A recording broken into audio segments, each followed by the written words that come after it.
Welcome to the Thin Blue Line Outdoors. My name is Cody Johnson, and I'll be your host. I'm one happy hunter right now, man. Alright, guys. Here she is. Here at the Thin Blue Line Outdoors, we have 3 goals. Show you a good time. I just shot him. Teach you something. Planting some clover down. Lead by example. It's looking good. Great though. Congratulations. Thank you, sir. If I can accomplish one of those 3, that's a win in my book. Thanks for listening. Be safe out there.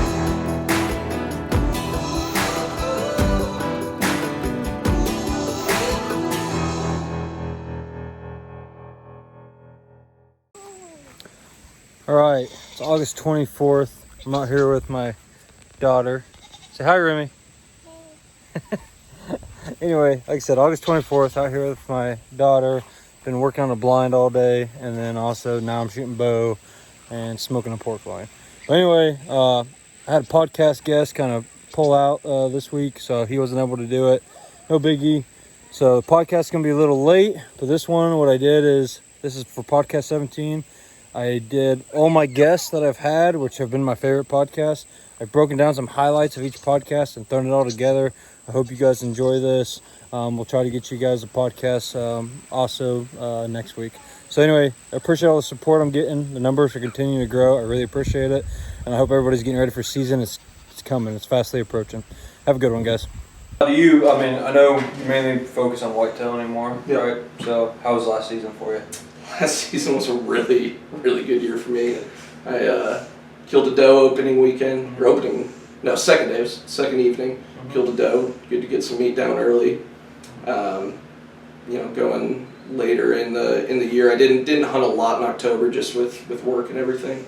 But then come November, man, and we had unseasonably high temperatures last year in November. It was crazy, but yeah, November. I struggled a lot. Yeah, November 3rd went out. It was kind of that day. It was like 70, 77. Finally hit like a 55. Yeah, and which normally is not. Right, exactly. And I went out that day and decided to do an 11:30 to dark sit at one of the spots that we know a lot of activity comes through, and ended up shooting a really, really good 8-pointer.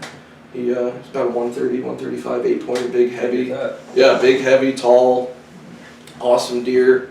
And then late season, I was able to shoot another doe, and my wife was able to shoot a doe. Mm-hmm. So yeah, that was her first one, wasn't it?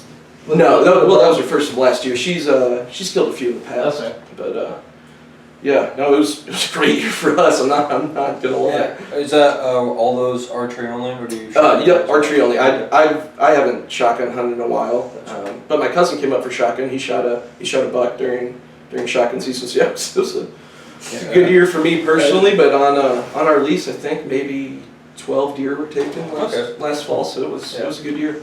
And then for the crowd here, but I know you hunt here in Illinois. Yes. Yep. I'm just up the road from you guys, about 35 minutes. Do you have any tips with sharing a stand with your wife? Because I've taken my wife out a few times, and my wife, she might go once or twice a year with me. Biggest tip I will say: make sure they are warm. Yeah, I would agree with because your coat is the first one that's coming off. So make sure they're layered up and everything. But no, I mean, my wife, she's been hunting long enough. She knows it. She gets it. She's she's spotting deer before I do most of the time. She's a good hunter. Your eyes aren't that. It's funny when you came down. So you'll come down every deer season roughly, and if schedules play out, like today I have to go to work. Cody decided to take the day off for whatever reason. Matt and I usually try to get together, whether it's lunch or just hang out real quick. I'll drive to him, he'll drive to me, just depends on how schedules work. But I won't forget, the last time he came down, we met up at a McDonald's in a neighboring area. My significant other, fiance, decided she's going to go and get COVID. She was not happy. She got the COVID, and so I just met up with him real quick. We stayed in our cars, no contact or anything like that. And we were probably shooting the shit for probably a good 35 minutes. 35, 40 minutes probably. And he just stops like mid sentence and I gotta go. I'm like, is everything okay? He goes, yeah, Nicole just texted me and she's freezing at the deer stand and I have a coffee. I was like, oh, yeah, you need to get going. He's like, yeah, she's gonna get real mad. And I was like, yeah, you probably should. And then he just stopped and goes, I might have to go through and get a fresh one. Yeah. Anyway, Matt, I'm gonna close it out with a good hunting story. Yeah, sure, man. How about I do my buck from last year? Works for I'm gonna me. do it start to finish. So yeah, getting in, planning on doing kind of like an 11:30 to dark kind of thing. Like I said, November 3rd, so rut's pretty well should be firing off. But like I said, it was that first kind of cool-ish day after that string of hot days. Yeah, it was hot. So yeah, get out there, and I told myself I was gonna rattle every hour. Like on the hour once noon hit, rattle once one hit. So I get set up. I probably sit down after hanging in doing the harness. Yeah, couldn't think for a second. Getting my backpack up there and dragging my bow up, and finally probably get sit down about 11:45, I'd say. So right at noon, break out the rattle bag, and I didn't even get a chance to put it down yet, and here comes deer right at me. Right out. I mean, I was like, oh my god, this is gonna be the easiest hunt of my entire life. This was awesome. It's a buck too. I can see him running through the woods right to me. He gets to 30 yards, and I get a clear picture of him. He's probably about a 115 or so, 8-pointer. So I mean, not a bad deer, but not just a deer I was particularly looking for. He moves on, does his own thing. He's milling around behind me forever because he's like, I know there was something going on over here. What's the matter? But he ends up moseying off, and then 1 o'clock, hit the bag again. He comes from the direction that I saw him walk away from. He comes running right back in and is underneath the tree now. I mean, right on me. He's like, all right, where's the action? What's going on here? And finally after 20, 30 minutes, he moseys off again, and 2 o'clock hits. Bang them together again. Same deer comes again, along with another buck, a little bit bigger buck. He was probably maybe a 120 or so, another 8-pointer, and he might have been a little bit bigger than that because I really thought about shooting that one. And he came in, worked with me perfect right out in front of my stand. Decided to pass on him. A couple does start filtering through here and there throughout the day. But I'll fast forward just a little bit. Every hour that I rattled, that same small buck came back. Every single time. Better not do that when he gets big. For real. It's like, can you do this next year? But evening's going on. It's sun's going down. It's right around 5 o'clock. Hit it for the last time. I was like, I'll shut it off here because I don't want to rattle right before dark, and then I'm going to have to sit here for another hour and a half waiting for deer to filter out.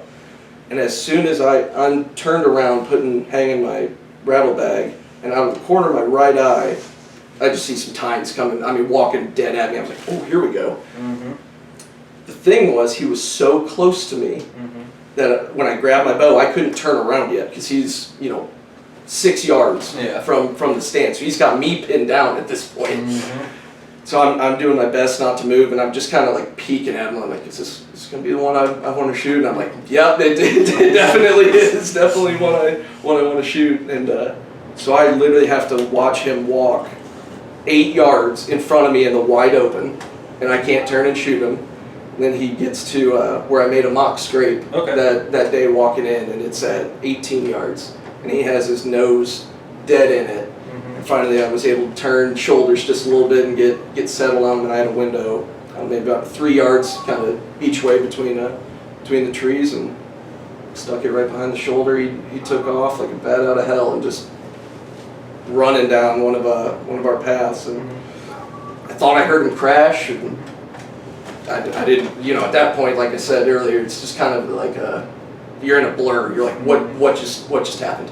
But no, I waited for a bit, got down, blood right in the area where I'd shot him, and he broke the arrow off, and I lighted knock on. So I just walked to there. I was like, no sense in trying to track through this. I'll just walk to where the arrow broke off, and I'll start there. And there was some blood around it, but not a lot, so I just backed out. came back in later that night, gave him some time to expire, and we're hardly finding any blood on this deer. Like it's and you know I'm picturing it in my head, and I got the Tacticam on my bow, so I got that, but it's when that shot goes off, it's blurry. Obviously. Of course, as soon as you shoot, yeah, pull the bow. Well, I actually do a pretty good job of following him with my better bow. than me then. But it's that initial shot. I want to see like where my impact was. You can't really tell sometimes because you get shaky. But so we ended up tracking, finding some blood, but decided it was best to leave him for the morning. And me and 2 other guys went back in. And I'll tell you what, the way that this deer ran, he's right down one of our mowed paths coming through the timber. From my stand, I don't realize this sitting in the stand, but walking the path the next day, I realize it. This mowed path kind of does a little bit of a turn out here right in front of the stand, and then kind of hooks back. And I can't really see that from the stand. So when he's running off, he's running on this path, and I see him hook to the right, and that's where I lose him, and I think he crashes. So that whole night and the next morning, I'm like, no, I know he eventually in here he swings to the right and gets out in front of the stand. So we're looking all basically the wrong direction for the entire morning. Yeah. And one of the guys, I was almost ready to call it. We couldn't find him, and we were out there for a while. And one of the guys was like, let's just keep walking down the path one go around and see what we find. We walked 60 yards from where we stopped tracking the night before, and there he's laying in the path, in the mowed path in the middle of the timber. So we were high-fiving and taking pictures and hooting and hollering. How far did he make it all together? He only probably made it maybe 150 or so, 150 yards. We just didn't have the blood to feel confident to keep tracking him. Well, like when in doubt, back out. Yep. So. Yep. Yeah. So literally, he was probably 60 yards from where we stopped the day before, and when we got there the next morning, we're just looking the complete wrong direction. So but no, it was a good story, good buck. Definitely happy with him.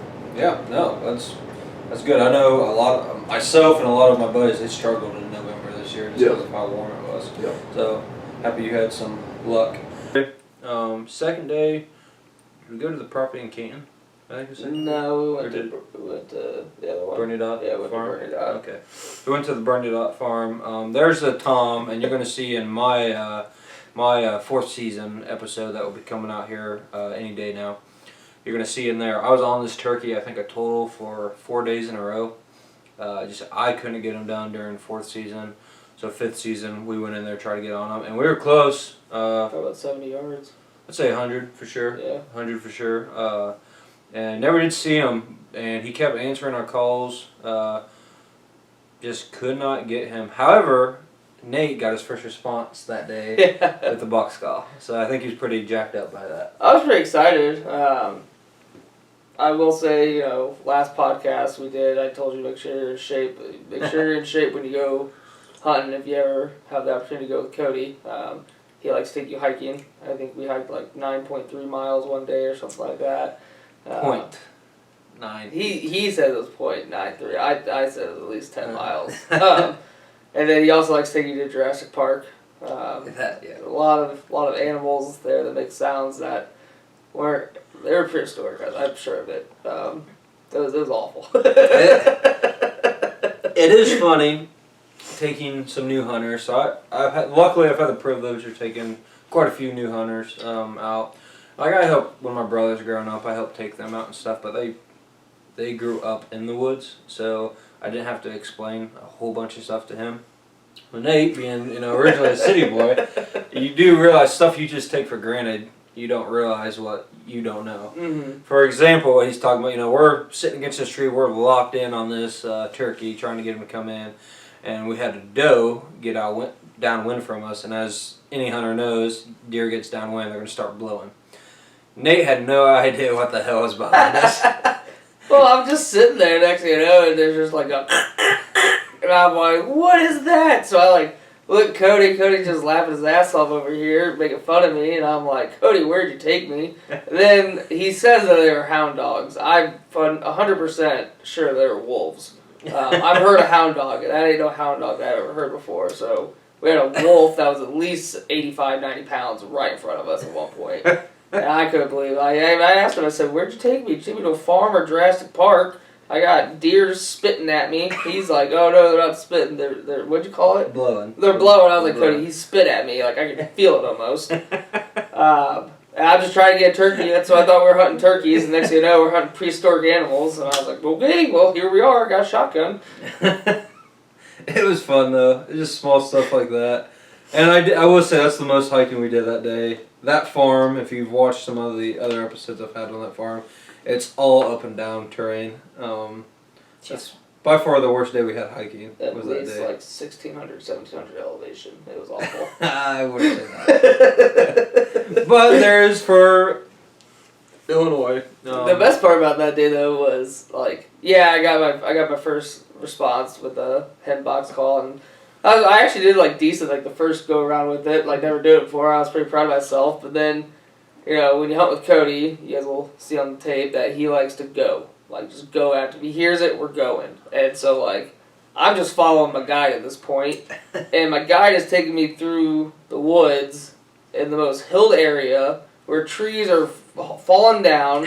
All he's carrying is just his little camera. It's a little camera. That's all he's got. I got the decoys, the shotgun, my backpack. So I'm trying to go up this hill. And he doesn't even hold the branch for me. So this branch hits me in the face. I'm trying to go uphill. What does my best friend do? He's like, oh, this is a great chance to record. So he turns around, records me struggling getting up this hill because I got no way to balance. And then he's like, oh yeah, it's just under this tree line. We'll go down this little creek right here. It shouldn't be that bad. Nope, I slide all the way down this creek butt first. And he was like, man, that was really good. And I was like, yeah, but I meant to do that. Pretty cool. Or anything. I mean, it was legit 3 hours of sitting there. Nothing. Like, I don't know who else. Just nothing. The only thing that did happen that day that's worth even mentioning really is Nate. Blue Raptor. Nate met or got to see blue raptors, also known as a blue heron. That was a blue raptor. But Nate is a little jumpy at times in the woods, which is weird. Like I said, Nate and I work together for a local PD. I've been on hot calls, with him. He's not that jumpy on a call, but get him in the woods. It's a whole different ballgame. He thinks everything's trying to kill him. So. Like, well, because it's an animal, it's nature. I don't know what they are, and this giant raptor-type bird just flies over our heads, and I see it. I ask Cody. I say, Cody, what is that? In a little more colorful language, and he starts laughing. And this giant creature of a bird, it's a blue raptor. It's not a whatever you call it. And it was just full blown like, ah! And I was like, oh my god, I'm gonna die. And so like, I have a shotgun ready, and Cody was like, oh, it's a blue heron. And I was just like, boom. Yeah, no. So we were just joking around with that. I mean, at that point, we were probably like 2.5 hours in, haven't heard anything. So being quiet wasn't the most important thing to be at that point. It was just having fun out there. But if you follow me on the Thin Blue Line Outdoors Facebook page or Instagram, Facebook for this, you would have saw a preview of my wife catching her biggest fish to date. So, to start that off, Alicia, what did you think about pulling out that fish? I mean, honestly, I went in there and the first thing I said was, I'm not going to be the first person to go. But we get there and he goes, well, this is probably going to be one of the easiest holes of the day. And I'm like, well, okay. I mean, I guess. So here we go. And I stick my hand in there and at first I'm just feeling around. I have no idea what I'm feeling around for. And then I feel something kind of move. And I'm like, okay. I think that was a tail. But I don't really know what it was. And honestly, I couldn't even tell you what hand I had in its mouth first because I was so excited. I got my hand in this hole and then I feel something kind of bite me and I'm like, oh God, this is happening. So I get a hold of this fish by the mouth and I start pulling it out. I thought I was pulling it out with my right hand, but now that I look back, my left hand's a little bit tore up, not bad. Start pulling it out and he's telling me to get it in a headlock and I'm thinking, okay, I'm expecting to pull out maybe 10-pound fish. I'm not expecting anything huge because he said it's the easiest hole of the day. So I start dragging this thing out and I'm thinking, man, this thing is heavy. Well, I get it out and try to get it in a headlock like you said, but it ended up flipping its tail and he had to jump in and help me, and then my husband Cody jumped in and helped me. Ended up getting it on the bank, and our guide said it was probably about a 45-pound fish. Definitely the biggest fish I've ever caught, and 100% nothing that I ever in my life thought that I would be doing. But it was an absolute blast. So to go off of that, like Alicia said, originally planned, I think I was volunteered to go first, which I was excited for. I was kind of the mastermind behind this trip, but when he said it was the easiest hole, I was very surprised. Alicia jumped right in there and was all about trying to catch that fish, and you know, and if you watch the video, you're gonna see her face get real serious as that fish is biting her. And I was not expecting her to pull out the fish that she did. I think even the guide was surprised by that. And yeah, it ended up 45 pounds, big fish. Of course, Alicia hauling it up makes it look even bigger. So I was a very proud husband at that point in time, very proud. But for the YouTube, you'll be able to see what I'm holding. So Alicia went in feet first. I'll let you talk about it. I mean, he told me, he's like, well, you're about the smallest one here. Why don't you try to get in there? And I'm like, oh, I mean, okay. And so he's like, why don't you get your feet in there and see how far you can get your body in? I'm like, okay. Well, I get up to this hole and I get my body in there, and I'm having my body all the way up past my hips. I'm like dragging a rock on one side of my right hip, and I'm dragging the ground with my other hip. And he goes, can you feel it? And I'm stretching my foot, the farthest back that I possibly can, and I don't feel nothing. I mean, absolutely nothing. I mean, maybe something back there, but I mean, nothing that I can get with my foot. And he's looking at me, he's like, you think you can go underneath the water? And I'm like, no, ain't no way. One, I am 28 years old and I still have to plug my nose to go underneath the water. I think I would have drowned. And then he's like, oh, we could push you in, face first, you could go up there and reach it that way. And I'm thinking, absolutely not. I am pinned my hips into this side of the ground and this rock on the other side. And I'm looking at him and I'm like, ain't no way. So I just stay down there where I can at least keep my head up, and I keep feeling around with my foot, hoping something, maybe bite my foot at some point, but I never did feel anything. You could tell it hurt our guide a little bit to leave that fish behind. He kept saying, he's like, man, if River would have been here, which that's his other son that normally does guide trips with him, who's apparently about my size. He's like, he would have dug him out for us to where we could get it, but no, I was definitely not going underneath that water to get that fish in that hole that my entire body went in. Yeah, I could tell you were no go on that one. Mm-mm. But I mean, you had the only thing that was sticking out of the water there was your nose and mouth. Like, you had everything else in the water. Yeah, I mean, I even tried flipping onto my back, seeing if I could stretch my body in further that way and just keep my face up. But I did. You thought yours was claustrophobic? I could feel wall on either side of me. There was nowhere to budge, and there was no way in heck I'm getting in there with a freaking fish. Well, the funniest part about this was the fact that when we were in the truck on the way over there, we all basically voluntold Cody, our mastermind behind this trip, that he was going first, and he was sticking his arm in the first hole because we weren't going to do it. And very first hole we come to, guide Nate's telling us, like, this is the easiest hole of the day. Whoever is the most nervous or thinks they're going to have the most trouble should get on this one. So we put both the girls up in it, which was the funniest and best experience, honestly. Basically because the very first hole, the most shallow one, we're all thinking, oh, they're going to pull out a little 10 to 15 pounder, like something easy if it's that shallow of a hole. Freaking girls pull out a catfish that's bigger than they are, I think. Thing was just a monster. I think every single one of us had adrenaline just rushing, like, as soon as we saw that sucker come out.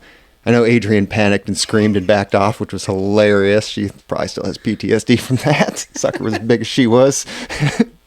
But Alicia did amazing, getting that sucker to bite and getting it out of the hole, and especially very first fish of the day. Thing was just huge. I was a proud husband, like I said before. And watching Cody go all jujitsu on that catfish and using all these like special Kimura holds and different awesome techniques. Yeah, on that, I was behind or next to Cody, I think, filming, and like I blinked, and all of a sudden Cody had his hands full, I thought, but he was somehow from hands full to down into on this fish. I watched the video later, and he was prepping, I could tell, but he did a good job on that. Yeah, I couldn't believe when she was pulling that fish out. It just kept getting bigger and bigger and bigger. Like, holy cow. And I just saw the tail. I'm like, yeah, we can't let this thing get away.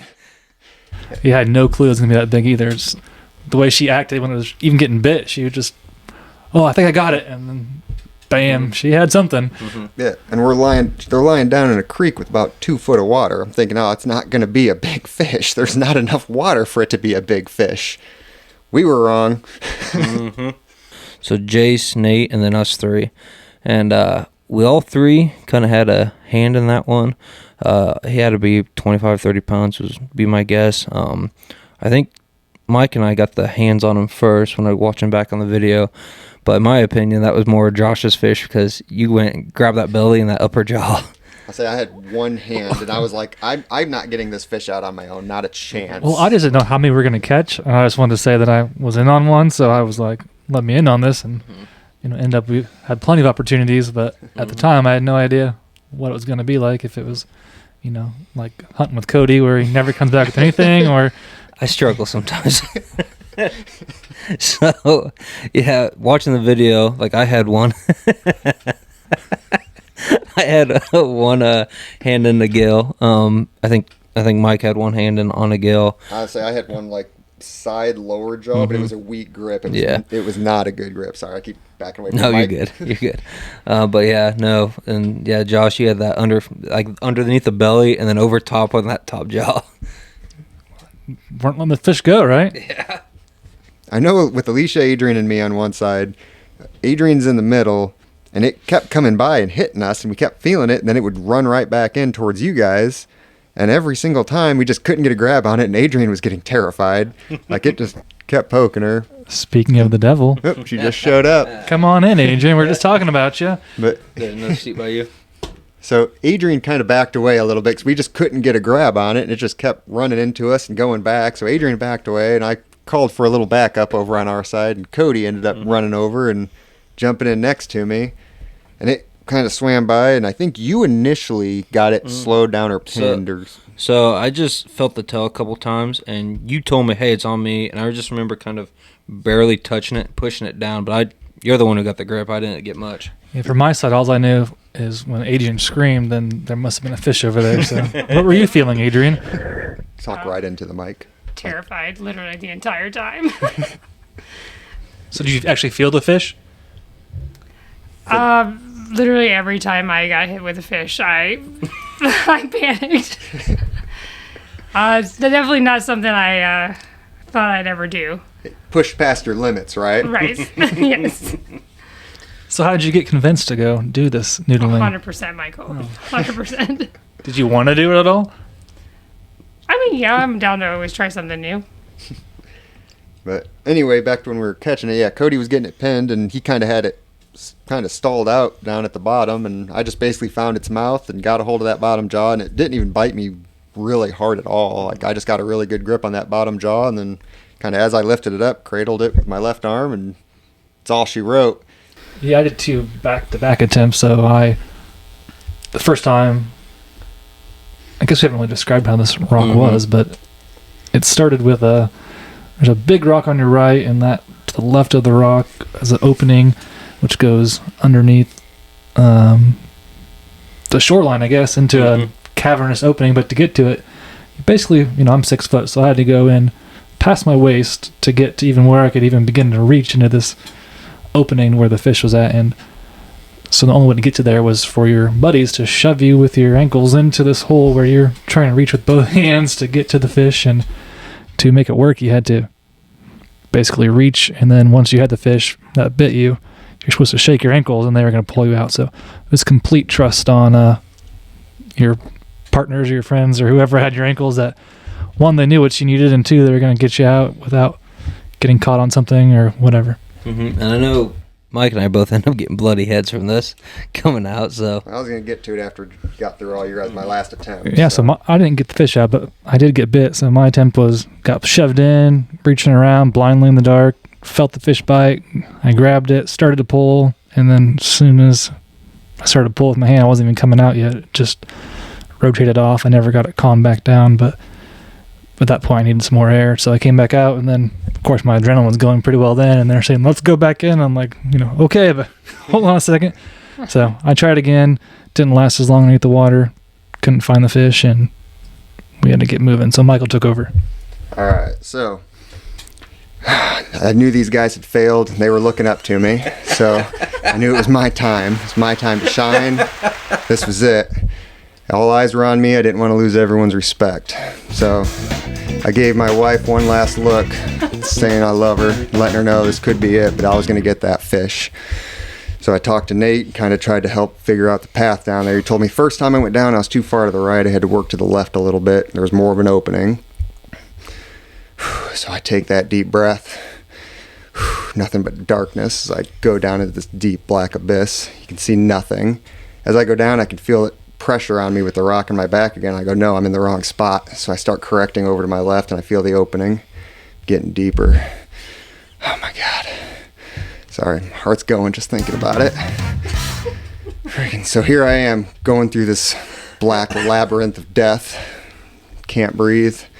Reaching around blindly. I can feel them trying to hold my ankles and push me deeper through it as I navigate this maze. All of a sudden, as I'm reaching out, I feel it. Something slimy that moves in front of me.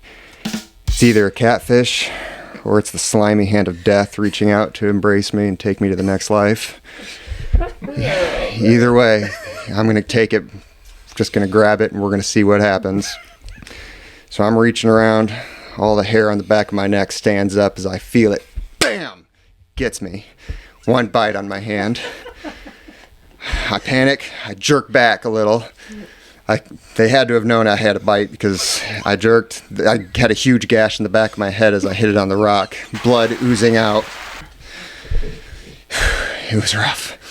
The water around me turning dark red from the blood.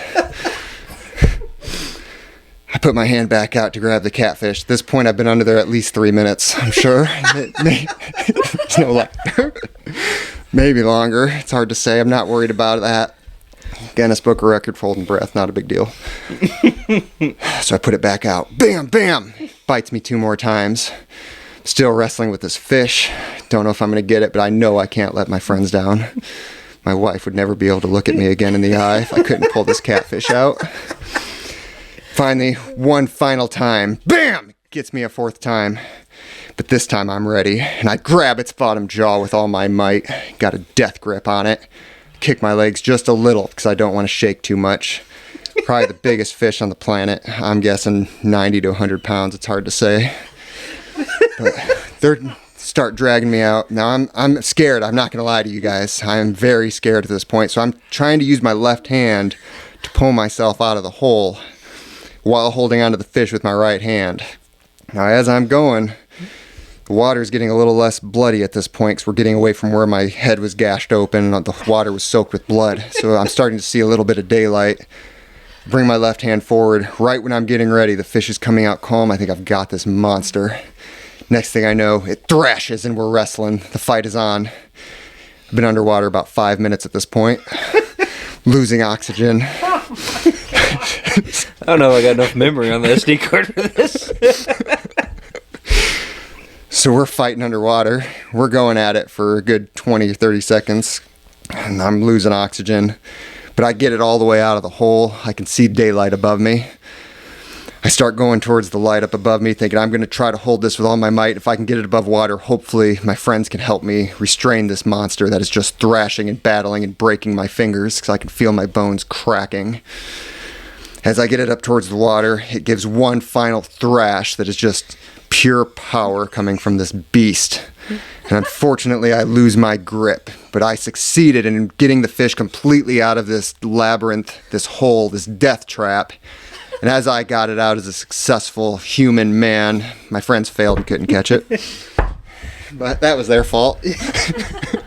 Yeah, so I'm pulling on Michael's feet after the 5 minutes of him being underwater, having no clue how he could even still be alive, but he came out very calm. I didn't even know if he had the fish, to be honest, let's be real. But the blood, we saw that something was wrong. My video may have caught something a little different, but camera angles wasn't the right. You couldn't see under the water. That's part of it too. It was pitch black in that labyrinth. And I've been recording 8K. Yeah. Yeah, and it has that glare from the sun on the water. You just can't see. Pretty sure the video edits out like 4 minutes of the fight. Or like 4.5. It's hard to say. But see the fish on video. We did not, unfortunately. So Alicia didn't have that angle. No, it was too big. I'm pretty sure it literally just burrowed another hole somewhere and like made like a new Grand Canyon because it was that big. So where did the fish go, Michael? It escaped downstream, and I watched you guys fail as you went and tried to circle around it to catch it, and you guys failed after I succeeded. I did see the fish. It was quite large. That's the way I remember it. It was a big fish. So did you see it? I definitely saw it. Yeah. Would it turned around and faced us?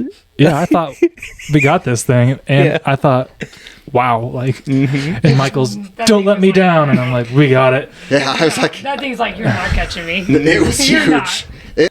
Again, they were under a log jam. Adrian was filming for us. The rest of us, like Alicia, had her feet in trying to block a hole. We had Nate was actually diving underneath the water trying to scare this fish.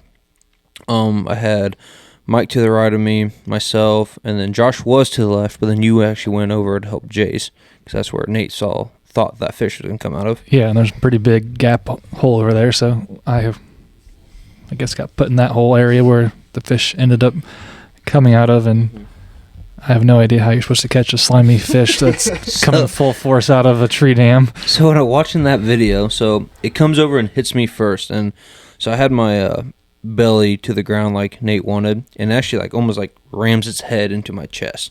So as it hits, I kind of reach to grab it, and it's gone already. So I was like, dang it, and I'm trying to reach, can't find it.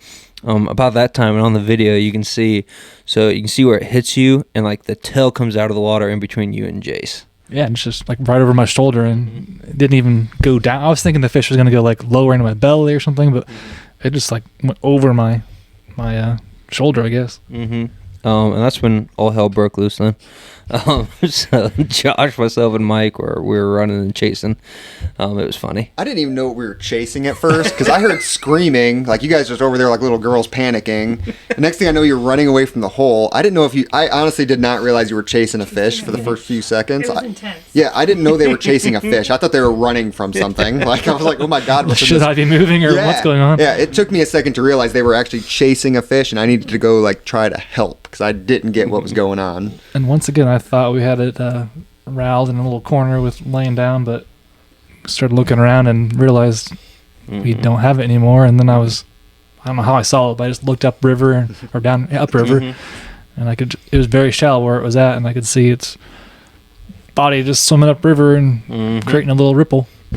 Yep. So then we all chased it and tried to trap it. I think we each probably had a hand on it once or twice and wasn't able to get it. Yeah, definitely. And then finally, Josh and Mike kind of formed a wall, and it started coming back towards me. About the same time that I jumped and I got like a hand in its mouth, Josh jumped on it, kind of helped crush the body some. I was just following directions. I just got tail whipped in the face. So luckily we were able to get that one out, and that was a good fish. If I had to guess, around that 35-pound mark, if I had to guess. Yeah, so that hole had a second one, right? So Nate actually stayed over there for us while we were doing our thing and getting that fish, and kept the hole shut up for us for the next fish. Which, that next fish, we had, say it did the same game plan and everything, and it did the exact same thing. Yeah, I failed again. I don't know how you do that still. We were quicker on the second one, though, Oh, yeah. for everyone to get over there. Everybody got it surrounded, though, which was good. Yeah, so it actually had it kind of underneath this smaller log jam, and actually I was able to see it through the kind of through a gap here, and that's when Adrian was the only one that hadn't caught a fish yet. So she came up, I pointed out to her, and let her take over from here. Tell us your story of death. I don't know if it's a story of death or not, but I was not going underwater this whole time. I was terrified, but they were able to kind of scare this fish into a fallen tree, and it kind of got wedged in between a couple of fallen trees, and you could just see where this fish was kind of sticking up out of the water a little bit, and it really didn't have a lot of area to go. So I kind of climbed into the trees where it was wedged in and was able to get my hands in its mouth. I think why Cody was right behind it, kind of holding behind its tail to make sure it didn't swim backwards. And finally I was able to wrangle up one that day. But then they're like, "Oh, just pull it out; it'll be fine." And I was stuck because I had wedged myself in there too. So that's how I ended up with a few bruises and scratches on my legs that day. Because it wasn't just pulling it straight back out after I got in there, but I was definitely not going underwater. But that was probably, I think, the easiest catch in my consideration of easier catches for the day. I don't know if I'd even say it was easy. It took 7 of us to surround it and wrangle it. I didn't want to be caught. Yeah, that it didn't. But I was proud. Pulled out bigger fish than besides the big 100-pounder I pulled out of that crevice that we couldn't get. But minus that one, you got bigger fish than me. The part I didn't expect was how far the line was going to be out. Right, I've never done a fishing trip like this. It's always been, pond fishing, river fishing, and so you're reeling and you're going and you're going and you're going forever, and it's working because you're fighting not only like just the line coming in, the heaviness of the fish, but also because you're still moving, the boat's still trolleying away. So you're reeling, and they just come up with a net, flop it right on the deck. Man, to me, it was an experience of a lifetime. We caught all of our limit within 2 hours, right? And we're sitting there and captains texting other charter boats and they haven't caught 3, right? So as soon as we're pulling out and we're done for the day, these other 2 charter boats come pulling in right into the area. And like, thankfully they waited for us to go. They didn't do a complete Richard move and like come in while we're still there. They waited for us. But it was so fun.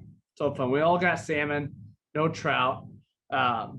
But yeah, I would highly suggest it. Like Boom said, him and some of his coworkers looking to go for $150. That's a trip out there. That was cleaning them. That was, keeping them, all of it, right? And you can't beat that. We had fresh salmon the other night. My son absolutely loved it. They tore it up. We're gonna have some salmon tacos tomorrow night. Like it just getting it from. Oh man, yeah. And my wife means. It's really good. Yeah. But there's nothing that beats it. Like I know exactly where the fish came from. I caught that fish, right? Saw how it was processed, everything. Just you can't beat it, man. You can't beat it. It's really good. I meant to ask you, Ryan, I haven't yet. Did you feel any stomach issues after you ate some of that caviar that they said maybe you shouldn't eat because of it being freshwater salmon? Not at all. I've got an iron stomach. I'm from England. Right. Asked you guys, hey, like, that was the other thing, wasn't it? We asked. I said, I love eating raw fish and even raw beef, and I'll try to have raw or anything as long as it's not going to kill me on the spot. But they said they shy away from eating freshwater fish, and that's why I asked why. Of course, that's inquisitive, and it was good education. The salt water kills the viruses or the bugs or whatever. Parasites, correct. Whereas fresh water doesn't. But, as you do, you want to have a little taste. And I've seen some salmon eggs there, so I got a nice little scoop and ate it. It was lovely. And I didn't try the flesh, unfortunately. So you might be okay. So I actually listened to a podcast about this. I'm pretty sure it was the Meat Eater Stephen Ranello podcast, but I could be wrong on that. But they broke that down about eating freshwater and eating saltwater. And I think I didn't hear him say anything about the eggs. I heard him talk about the flesh. Don't eat freshwater flesh. So the eggs, I really don't know. I don't know if they would carry. I would think I'd have a hard time seeing them carrying the parasites since they're just eggs. Yeah. But I don't know, though. I wouldn't risk it. No, it's funny. Like, yeah. Ryan's just acting like he's just watching what they're doing. And then all of a sudden he goes, I was like, what are you doing? Like, they just said not to eat it raw, and you just did it. Okay, go for it, I guess. It doesn't surprise me, Ryan. We live by one motto back home. It's called one life, live it. We realized at a very young age, you only get one chance. I want to try it all. I want to go beyond. Yeah, I agree. But if you can do what you can to extend that life, you do it. Like, so like not eating raw. Like the pros and cons. Pro, I tasted freshwater salmon eggs. they were just okay. Bad, I die. Like, Yeah. like I think I would have done. You know what? I'll try some freshwater ones or saltwater ones sometime. You're forgetting the middle part of the story, Boom. Yeah. I survive and I have a great fucking story to tell. Folks, you heard it first on the Thin Blue Line. Raw salmon eggs, iron stomach, no problem. The first time you guys came out, I thought it'd be fun to go back to when you guys first came out and kind of tell each story. But the first time you guys came out, you guys came only to fall turkey hunt. I don't know if you remember that. Yeah, that was a last minute thing. Ryan's a big turkey hunter, right? And so he's like, "Man, we gotta try to go get on these birds." And I said, "Well, let's try going fall turkey hunting." By the time we decided, there was no more gun tags. Like we missed the deadline, so we could only get a fall archery permit. And now it's like, where do we go? So me and Boom been talking. I goes, "Well, you just come out here." He goes, "I'll be bow hunting deer. Just come on out and we'll shoot some turkey." So he gives us this spot on his land. He goes, "All right, you're probably going to see some turkeys here."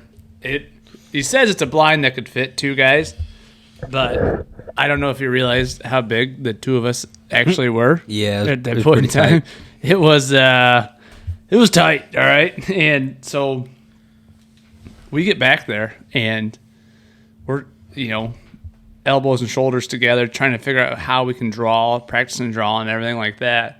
And it was opening morning. We're planning on hunting this whole weekend, right? So Ryan, we're all, I get situated. Okay, yeah, I can draw my bow. Here we go. So you guys were deer hunting that trip though too. I think that was the weekend. That was the year after.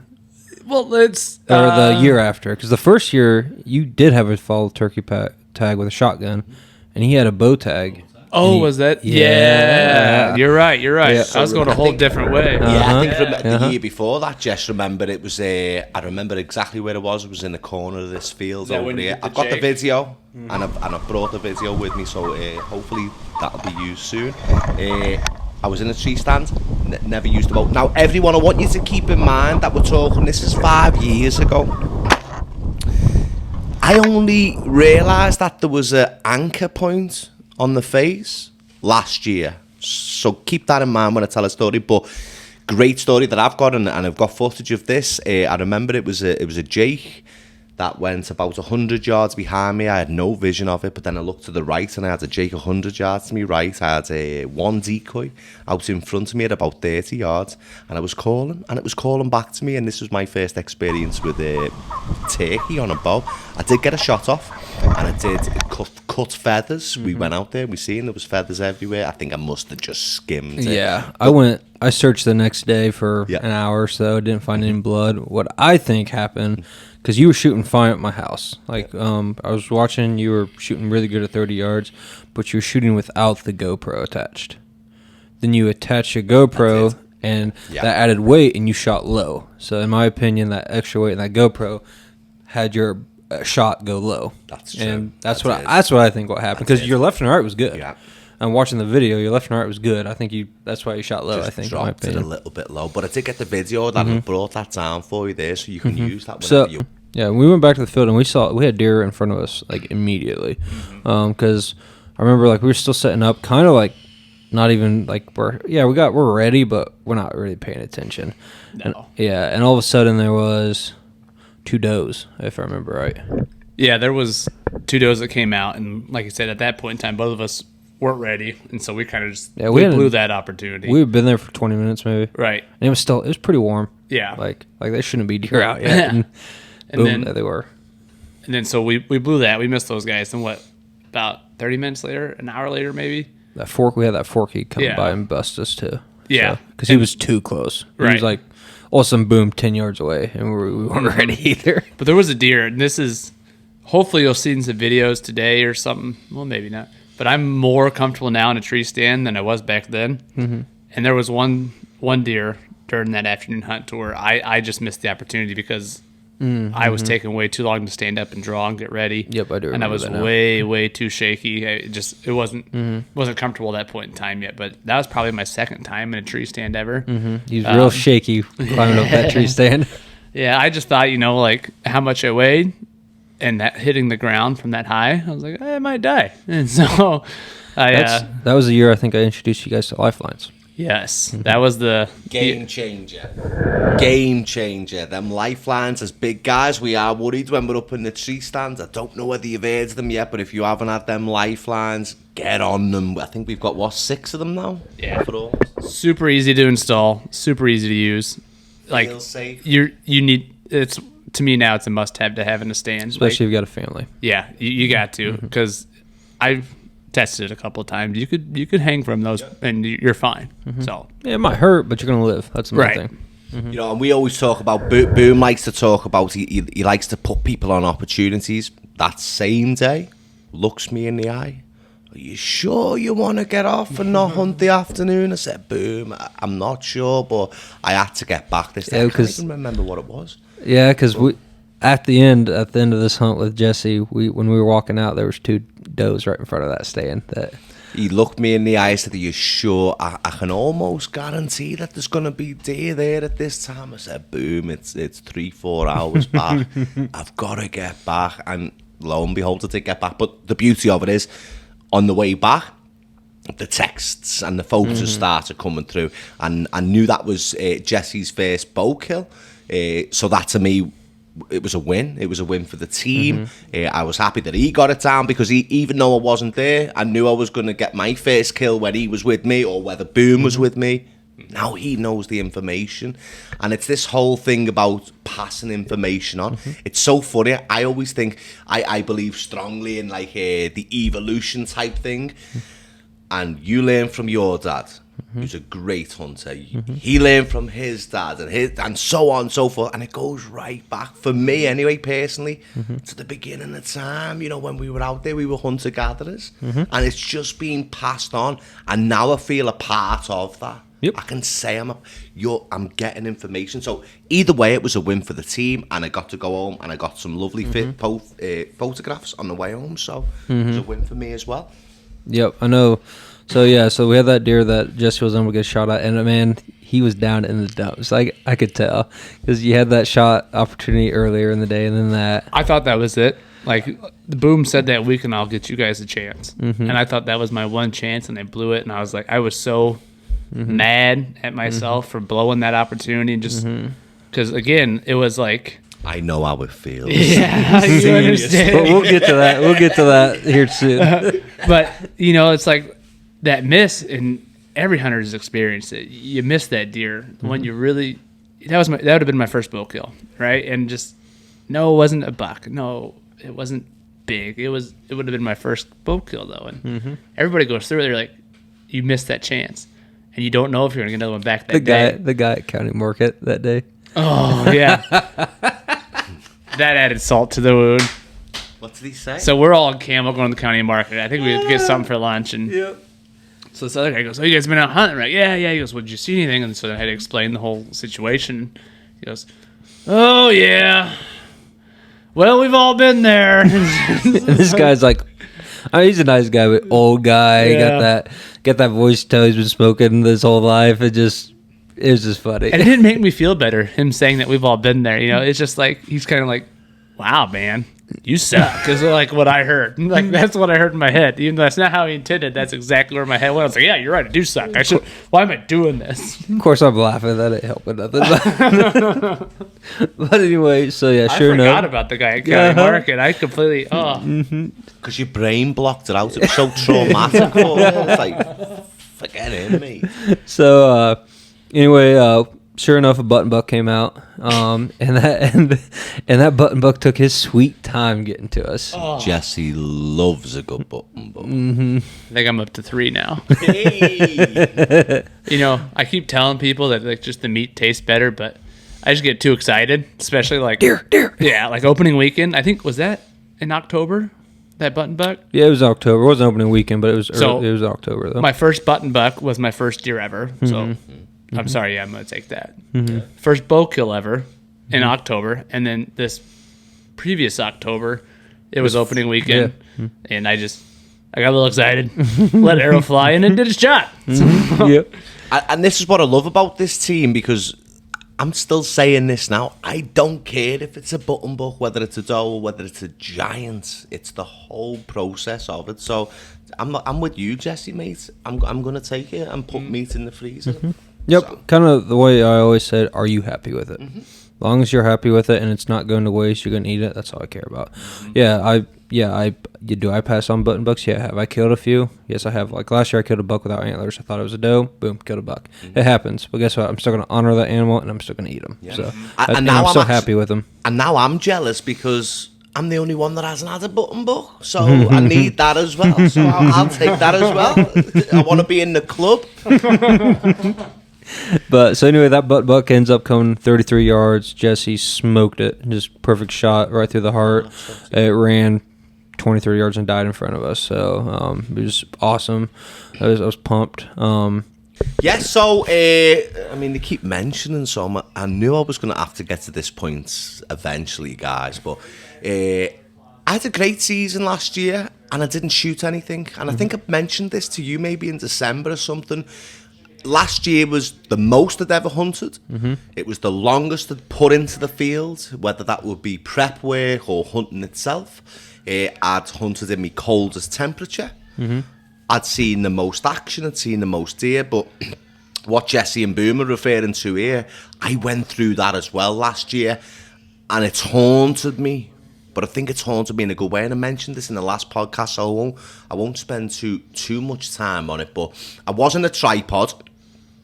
I had an opportunity. I think 2 deer came out. One was a 40 for sure, and then the other one was like 4 points, maybe 5. It was skinny.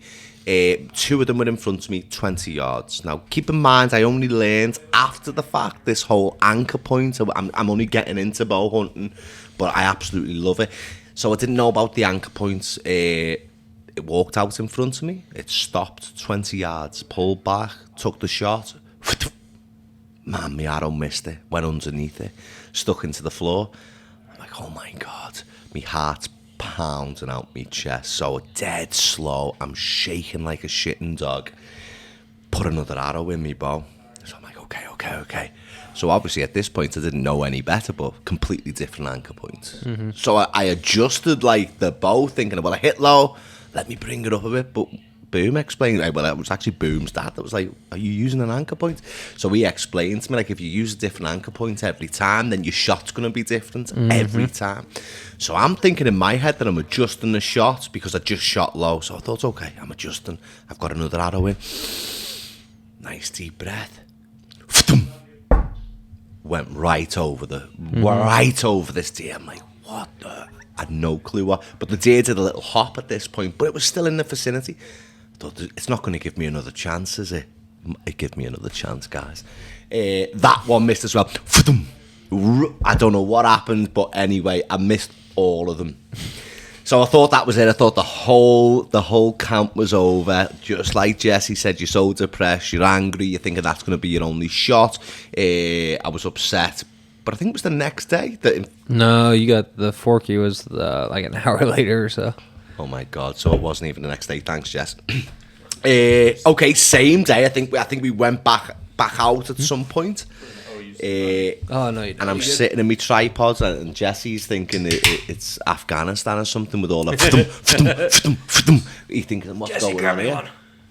Grab me a beer. Another beer for the boss, lad. Another buck comes from behind me. This one did sneak up on me, though. I must admit, it did sneak up on me, and you think that you're going to be able to hear these deer coming through. No, I didn't hear this one. So this one got to about 12 yards. So I drew back and went, F-dump. Now I've hit this deer, Boom. I've hit this one. It was far back. My head was telling me it was a gut shot. So I was happy. I thought, I've got a good chance of harvesting here. The beauty of this one was, though, Boom, at this point, Jesse was hunting maybe 50 yards over the way. Like, we couldn't see each other, but he was hunting over the way. So the deer actually got hit and then ran right past Jesse's stand. So it was more of a communication with Jesse saying about, where was the shot? So we did some talking after the fact, and Jesse confirmed that it was a lot further back. He thought it was the leg. I thought it was the stomach. Then our master at arms, Boom, came round, took one look at the blood and said, Muscle. yeah, that's a muscle one, that one. So at that, but we still looked. We still looked. We've got to give that dignity, and I think we spent maybe an hour and 15 Yeah, we gave minutes. it 2 hours at least minimum before we went because Yep. I told him like it's gonna a couple things was gonna happen. One, what did happen was what I thought is it's a muscle hit. Deer's gonna be fine. Deer's just gonna work it off and work that area. As long as it doesn't get infected, that deer's gonna survive. Second thing that could have happened, maybe hit an artery, so maybe he went out and died. That's what we were hoping for. Third thing, he's hurt bad. He's going a little ways. He's gonna bed down. We're hopefully going to get a follow-up shot. I thought maybe that third option, like I thought he'd probably going to live, but I was hoping maybe for that third option, get a follow-up shot. You did bring the crossbow out We did. just in case of that, Because we knew something was off. Yeah. I hadn't taken Ryan back to shoot yet, so we didn't know if maybe his bow's off. Is it him? We don't know. So I'm like, we'll bring the crossbow. Mm-hmm. It's sighted in. Put the crosshairs on. Pull the trigger. So that was the plan. But again, we searched for over an hour. Followed blood the whole time. He never bedded down. He was going uphill, downhill, side hill, jumping over logs, jumping over a creek. Yeah. And actually, when he jumped the creek, that's where we lost the blood. Mm-hmm. I don't actually think I've told either of you this, but there was another massive learning part for me in the development as a hunter for me that day, and I don't think I've ever spoke to you about this, so this might be the first time. My patience sometimes, like I'm one of these people, I can't wait. And you speak to my wife, I can't get surprises. I need to know what I'm getting. Mm-hmm. I'll ask what I want for Christmas or for my birthday, so I want it now. Mm-hmm. You know, if I want something, I want it now. I don't want to wait. Mm-hmm. That 2 hours that Boom made me wait, and when I say made me wait, he had to make me wait, because otherwise I would have been like Jesse out the tree stand and running after this deer. So it was about 2 hours. It was probably the longest 2 hours as a hunter I've ever had, and I'm itching. And I knew it was killed, yeah. I knew it was. So he knew anyway, this bastard knew about it anyway. It was killing me. I wanted to go, let's go. But it really made me take a step back. And now, I mean, I always think about this. Like, I always think about it all the time. You always got to review. And I think about it, it's so true. And what Boom explained to us, again, we're all about education, is that if I shot that deer and made a bad shot, then there's a good chance that the deer's going to bed down at this point. Now, the last thing that we want to do here is spook that deer and get it running again. It's not fair, you know what I mean? So what Boom's explaining is we give enough time to allow the animal to either expire or recover from the trauma that it's just faced, let's say, and then, maybe get a second shot at it. But it was difficult. It was hard. I wanted to go for it. I was thinking it's my first bow kill. I want to get this. It was a buck. I was blessed to get this 4th, 5th opportunity in the same day. I've never spoke to a hunter that's had them opportunities like I got that day. So that 2 hours, and I don't think I've ever spoke to you, but now you know it was the longest 2 hours. And it took me a long time to sort of understand. But now, you've got to listen, you've got to learn, and that's... And it was a killer. And you've just said that you noticed it. I could so tell. you heard this guy. I'm just in the text this motherfucker noticed it, and he was loving every minute of it. I was across the farm hunting. I'm thinking, what in the hell is going on over there? I think you got that on footage. I think you've got you saying I'm getting my phone's blowing up, and what is going on? He's so shocked. Yeah, that's a redneck in a red coat, guys. Last one, of course. I'm like, yeah, of course, I gotta be the last dude getting dropped off. We roll up to my blind, and he's like, "Here you go, man. Grab your stuff and hop out." And he's like, "We'll be back at 8." And I was like, "Back at 8?" I was like, "Okay." And so, and I realize that now, like that's how they're gonna come back out. And after you hit something, they're gonna come out and track for you and whatnot. So this is probably 6 in the morning after I get dropped off. I get up in my stand, and it's just. That's the other part of it. It's just so gorgeous out there, man. Like just being out there, being out in nature. 6 in the morning, I'm watching the sun come up over this massive property, all these trees. You can hear the animals starting to wake up. It was something else. That's not something else. If you haven't ever done it, you can't explain it past that until you just go see it, hear it for yourself. So it was beautiful. And so I'm just sitting there and I'm like, man, like what did I get myself into? Like, I have no idea. I don't know what's going to walk out in front of me. Nothing. About 6:15, 6:20. So I hadn't even been up there long. This little hog comes walking out. I was like, okay. I'm like, he's a little dude. Not worried about it. No more than 30 seconds after that dude comes out, 15 to 20 of them come walking up. Oh dang! So they've got feeders out there, so they're Okay. coming to get food. Okay. And I'm like, this is it. Like, they're here. Like, okay. And from where I'm at, I'm probably 50 yards away, 50, 60 yards. Man, I couldn't tell a size. I was expecting them to look a lot bigger than what they did from where I was sitting. I couldn't get a good read on how big these guys actually were. So I was like, okay, well, what do I do? I'm like, I don't want to shoot some dinky little thing and have everybody else roll up with these big guys. And I'm standing there with this little thing like, hey, look what I got, guys. I don't know, I might have shot it. Yep. So I just sit and wait. Like, I'm just watching them come out and eat. And I finally start deciding when this one who I'd kind of had my eye on starts fighting with everybody. And the guy said they'll do that. They'll start fighting for the food. And so he pushes a whole bunch of them off the feeder, and they all kind of back away, sit down, and just start waiting. I was like, all right, man. I'm like, this dude is a big guy, apparently, of this pack. Like, he's the one who's causing some issues. He boxed everybody out. So I was like, I guess this is my dude. Yep. You hear me? Under the feeder this whole time, and I can't good shot. I am going. Oh yeah, I hear you. Okay, I lost you for a second. I was like, man, I'm gonna blow my shot. I was like, because I missed it. I should have shot earlier when I saw him. I was like, he's gonna hide under the feeder and he's gonna leave, and he's never gonna give me that good broadside. I was like, I blew it. And so I just keep waiting, and it felt like an eternity, man. Just felt like it took forever. And so I was like, all right. Finally, he starts to leave, and he stops, and I'm like, that's it. Like, that's the last chance I got. I pull the trigger, and I look, and he just takes off. I mean, before I even had a chance to pull the bolt back, he was gone. And I was like, sorry, I'm gonna cuss here for a second. I know you're not too bad, but it's my mindset. I got to put it out there, and I go, I fucked up. Yep. I was like, that was it. Like, and I look at my phone, and man, it is 6:30 in the morning. And I just sat there, and I was like, I blew this whole thing. I was like, I just screwed up. I was like, I put my sights where they needed to be. I was like, it was right where it should have been. I was like, if I did everything right, I was like, this pig should have dropped. And he didn't. He took off flying. And so did all the rest of them as soon as that shot racked out. And so I'm just left there, 6:30 in the morning with my thoughts. And I am just beating myself up.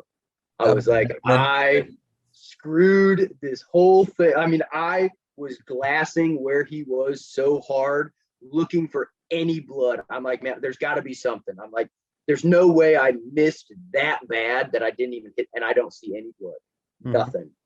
And I was just like, I lost him. I was like, that was my shot. And then about 15 minutes later, I hear another shot back to where I knew we had dropped my buddy Jake off. So I was like, okay. I'm like, I don't feel as bad. I'm like, somebody else shot. So like, there's something. And so again, I'm just take my gun again. So I wasn't sure if we were going to find blood. So I didn't want to shoot again if anything came back, because I wasn't sure I wasn't sure if I could even shoot again. Who knows? So I basically just take my rifle and put it across my legs and sit there in my stand and twiddle my thumbs and think about how bad I screwed this up and everything in between. And I mean, it is just eating me up. So finally 8:00 rolls around. And I mean, I was expecting the dude to be here at like 8:01. I don't know, but I wanted out of that stand. I wanted to go find it. I wanted to know what was going on. It was killing me. And so I hear the mule rolling around behind me at some point. And so I'm okay. I'm like, they're coming. I was like, so at least I know, like, I am gonna get my answer here soon. Probably about 8:30, they come rolling up the hill to where I'm at, and he's got a little, like wagon trailer behind him. I look in there, and there's a ram in there, but nothing else. But both Josh and Jake are in there. So I'm like, okay, somebody got something and somebody didn't. So they pull up and they're like, well, we know you shot, so what'd you hit or not? And I'm like, man, I don't know. I'm like, I know exactly where I can tell you the footpath he went. Like I just sat there and just watched that whole time, watching where he went. So I was like, I can tell you right where he went. He's like, all right, man. He's like, climb on down, let's go look. I climb on down. I'm like, okay, who got the ram? My buddy Jake is like, yep, I got him. But he's like, let's go look for your dude. So we go out there just on the other side of the feeder, and he goes, all right, where was he? Pointed it out, and you can see where his hooves dug in the dirt before he took off running. There's no blood there. And I was like, okay. So we kind of look. He goes, well, where'd he go? And he went kind of northwest right off of that. And we start walking, and there's just a trail of blood. And I was like, oh, man. I'm like, I got him. I got him. I was like, I don't know where he went. But I'm like, that is a lot of blood. Like, I mean, it was on the flowers. It was soaking this clay. So, I mean, it wasn't even getting like absorbed into the clay fully. It was soaking the clay. I'm like, that is a lot of blood. The guide is super, super happy. I was like, okay, well, if he's happy, I'm like, that's good enough for me. Yep. So we're tracking. We lose it for a little bit, just because we thought it went basically off and to the right, and he didn't. He actually went off to the left. We picked up the trail there pretty good, but I couldn't tell you how far he ran, but he made it a pretty good distance. I was actually the first one to spot him. I totally second guessed myself again because I thought I didn't know what I was talking about. But his backside was sticking out behind this dead tree, and I'm like, "Well, is that it?" And I was like, "No, that can't be it." And the guy's like, "Yeah, man." He's like, "That's your pig." He's like, "Let's go get him." I was like, "Okay." I'm like, "Man, I just shot something." I was like, "Holy smokes!" So we go over there, we find him, and I actually I lung shot him.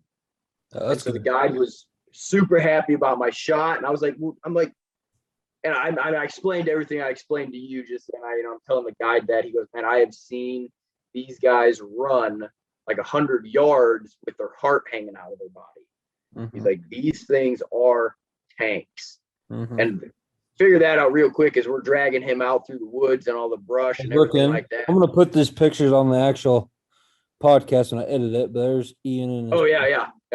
But that's him. So we get geared back up and get rolling at 6. And as soon as we start rolling out to get us put back up in some of the stands, we find the rams bedded down right where he said they usually go do. So we rolled by it, whole ton of them bedded down right there. So we tell Josh, grab his bow, and we're like, "Man, go. Like, grab it, pick your one out you like, and take your shot." And I told him, and I told the guide, I was like, I'm comfortable with after he releases and gets clear, like, I'll take my shot. But I was perfectly fine waiting. I was in no rush to make sure he could get his kill. So he walks up probably about 30 yards, finds a good one he likes, gets him, but doesn't put him down immediately. I get up to my spot, take my shot. My ram was actually at the top of the hill, and man, again, I don't remember which picture I sent you, but you can see where I felt. And again, I'll brag on myself a little bit on this one. I felt great about my shot placement on that ram because it was right where it was supposed to be. Yeah, if you can see the right there on his shoulder, oh yeah, man, and he dropped immediately. I had him up at the top of a hill, and he took a tumble for a hot second, but that was it. He was done and out. My buddy with the bow, his hadn't gone down yet, so I immediately boom, hit it and gave him the rifle so we could make sure it was a quick kill for it. He had an amazing shot too. He was like, man, he's like, after the fact, he told me, man, I should have brought a rifle. He's like, that shot was great. but we were both super happy. Got both of them then. So right then, my hunt was done, and I was, again, man, I was living the dream. I was done. I was the first one done out of our group. So that was awesome. You know, you got your money's worth. Oh yeah, Good like man. my day is done and set. Again, this was all first day. This is that Friday. So Kyle and I went to high school together, and he is the man behind the logo. So he's the one who designed the Thin Blue Line logo. I've gotten a lot of compliments on it throughout the year now, or close to a year that we've had it. Been about a year. So I've gotten a lot of compliments on it. The logo has been sent across the nation. There's people in Florida, far and wide. There's people in Florida with it, Alabama, Tennessee. So it's actually been to some places. Well, and your buddy from England, right? So it's across the pond. He sent it to his brother. We're international brand. But anyway, Kyle, if you're going to kind of introduce yourself and kind of bring up how you came up with the logo. Yeah. So, like Cody was saying, my name's Kyle Orwig. Went to high school with Cody, good friend of mine. It was about a year ago, so he reached out to me, and he knew I'd been in the graphic design business before and done that. And he's asking me, he's looking for a logo. So basically, he said he wanted to do a kind of cop theme outdoor hunting logo. Mm-hmm. And he said he wanted certain elements, wanted Illinois, he wanted the badges, and basically the name. Yeah. So gave me some structure. We talked about it back and forth, but so I started playing with different things. And one thing I like a lot is I like hunting silhouettes a lot. And I had recently painted a bunch of saws like that. Mm-hmm. You should check them out. I know I have one, and I think I've bought 2 others that I've given away. Yeah, you're my best customer. Mm-hmm. So. But and I'm hunting silhouettes and stuff like that. So immediately I had that idea. So I know I wanted to do it, and I kind of fought with kind of figuring out the shape and whatnot. And I was like, played around with different things, but came up, want to incorporate different animals. I didn't want to just be, just deer, because we're big deer area, but so I get some deer in there, turkey, some geese in the background, and I like the way it turned out. And I was planning on doing like a bunch of them and sending them different ones, but when I got done with this one, I was like, yep, that's it. Yeah, that was the crazy thing. I literally told him, hey, give me the 6-point star. And I sent him a picture of the badge that I have for my department. And then I said, I want the state of Illinois. Here's the name. Make it. Like, I trust you. Make it. And that was there. Literally the first one he sent me, I'm like, yep, got it. That's it. Yep. So, everybody I sent that to loved it. Good. Yep. Anyway, this time I decided I need some young idiots to come with me, hiking miles and miles in the backcountry. And let's push ourselves to a limit. So I found Austin, who wanted to invite his uncle Jared. They're both in good shape. And then Kyle approached me because I told him we were going again. And he's like, hey, I just want to come film and hang out and have a good time. And I'm like, well, you might as well get a tag too, Kyle. Yeah, you might as well get a tag. And that's all she wrote. So, Kyle, what did you think when I first said, hey, let's get a tag and you come with? Well, first of all, he was, going on an archery elk hunt. And I don't have a bow and never been archery hunting. So I was like, yeah, well, and that was last hunting season, so it was like last November, so I'm like, I got time. Mm-hmm. So I was like, yeah, sure, why not? Mm-hmm. Why not, go get a tag and just try. Mm-hmm. So I figured you're coming anyway. Yeah, I'm going to be there. Might as well have a tag in my pocket, and you might as well have a bow. Mm-hmm. So, we're going back to Colorado. Kyle's in, so we're all bringing our bows. I know, obviously, I would say I have the most archery experience and most out of state hunts. I know you've only did one out of state hunt, right? Yeah, just one now so far. Yeah, in Oklahoma. So this would be your first time really going out west. Yeah, right? First time out west. Mm-hmm. Oh yeah, it's gorgeous country, man. Oh, I'm excited. Mm-hmm. Have you ever been in the mountains at all? No, nope. I've never been out west at all. No vacation, nothing. So I'm super excited.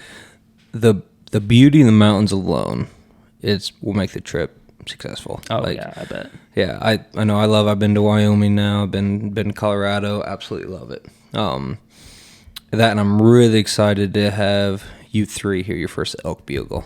Cause Oh, yeah. that's pretty much like a guarantee. Like, you know, obviously it's not guaranteed we're gonna kill an elk, but like we're gonna hear some elk bugle. Yeah. Even if it's at night, we're gonna hear it. And I know the first time I heard it, I'm like, yes, that's why I came out west during September for. I want to hear that bugle. So yeah, I'm really excited for you guys to hear that. So kind of what's your goals on this trip? Obviously we like to kill an elk. Oh yeah, that's it. Yeah. But kind of what are you looking forward to on this? What kind of goals you want set for yourself that you can control, so forth and so on? Well, I guess my first goal and would be just, to get the experience of it. Learn, just because if I don't get an elk or we're not successful in that way in filling a tag, still not going to be. It's still going to be a successful trip because you're going to learn. It's gonna teach you for future hunting and future trips, which I'm really looking forward to.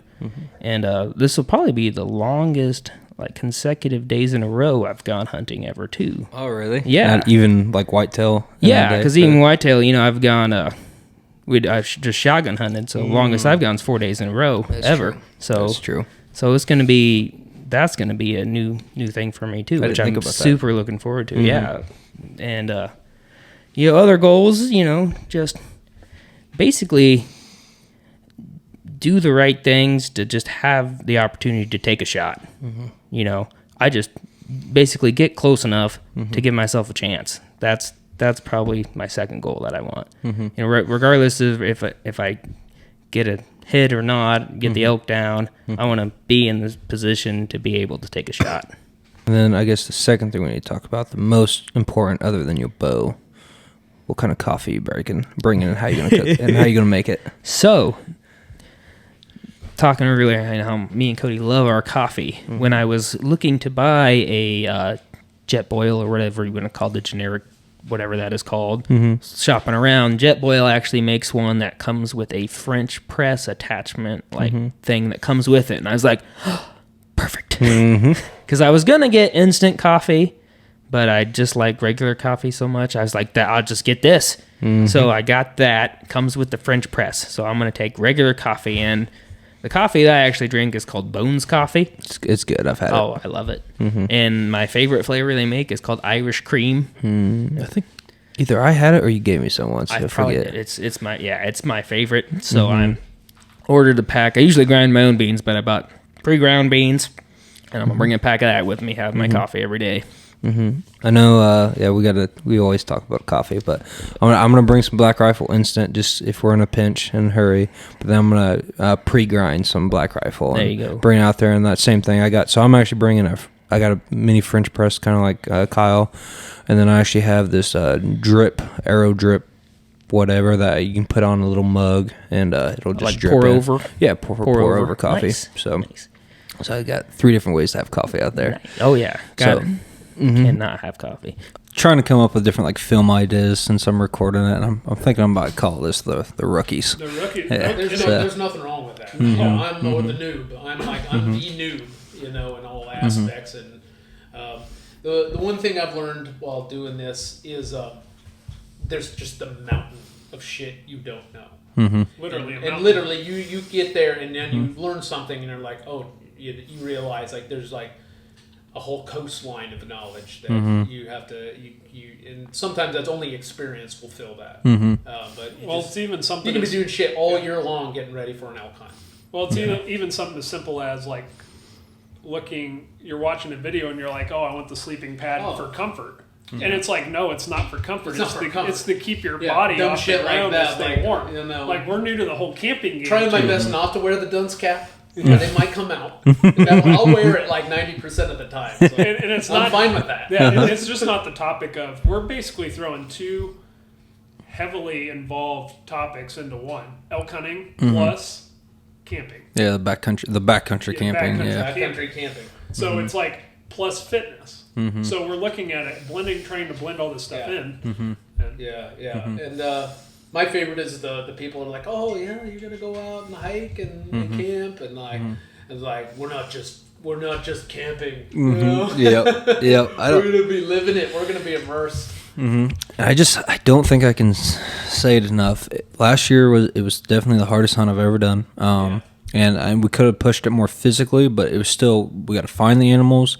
Hunting pressure, the amount of people we saw. I was, you read about it, you listen to forums, like, man, there's gonna be a whole bunch of people. You're like, is it though? And there was, so we're gonna have to get away from people. And then, but yeah, and then you got to throw in the backcountry camping and all that. And I'm excited for it, man. The closer it gets, we're under 30 days. The closer it gets, the more I'm, pumped for it, excited.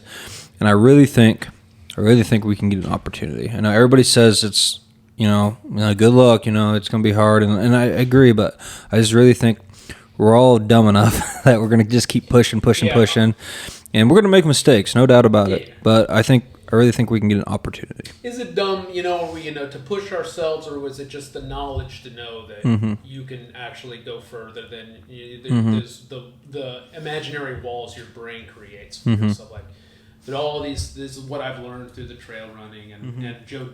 Shout out to Joe Decker, and Gut Check Fitness and Ultimate Suck and everything. You can go beyond that. You just you're gonna suffer. But I'm fine with that. And ever since that we got this set up last year, I don't think there's been like a millisecond of maybe I shouldn't go. Not one. Yeah. I'm like, no, we're doing this, and no matter what it takes, it's going to happen. On all my hunts, for the most part, being the police officer, a lot of times I'm the guy with the most medical experience, which is very, very limited. Very, very limited. That's scary. Yeah, exactly. I know. I will say, luckily, shout out to Tom Riley if you're listening to this. On my bear hunt last time, I cut myself pretty good. I got a scar on my hand to prove it when I was skinning my bear, and luckily he was a Army medic, so he took care of me, and probably should have got stitches, but we super glue. It was fine. But anyway, as my medical experts here, you guys know, like I bring a very small first aid kit, very minimal, but I know you guys kind of go over and beyond in a good way. Well, you guys want to talk about this? Austin will be he's going to be our medic, and I'll be the surgeon. I'll be the battalion surgeon. So I'll do that. So I'm going to bring I'll bring a suturing kit, and I'll bring the glue. And Austin, can you get a hold of some Quick Clot? Yeah, I already have some from my. God, I hope we don't need that. We got tourniquets. Tourniquets. My tack vest has a lot of it. I mean, we got Quick Clot. What else do we got? Tourniquets. Israeli bandages. We got all that good stuff. I'll bring some. And I'll bring some sterile water. That we can do a washout with if we have a wound. I think part of the key with some of these lacerations, deep wounds, cleanliness. Clean the hell out of that shit. I mean, you got to, you really got to really do a good washout. And we've seen, some of these wound infections come in like there'll be a beautiful repair on an outpatient, but then they'll come into the ER with it just like ready to explode with infection. We have to pop open that, and it's an ugly sight. And I think a big thing is when it comes to medicine, it's not always necessarily treating right now. It's knowing what's going to happen here in the next couple of days. It's like sailing. It's like going for an ocean voyage. I mean, where you got to prepare for time down the road. Like, what is this wound going to look like in a week or two? You don't want to get back to Illinois and then have to go to the ER and go to in some cases go to OR. Where they have to do a complete debridement and washout. Yeah, if you got an operating room or something, when we could have washed you out doing a proper washout job in the field and funny.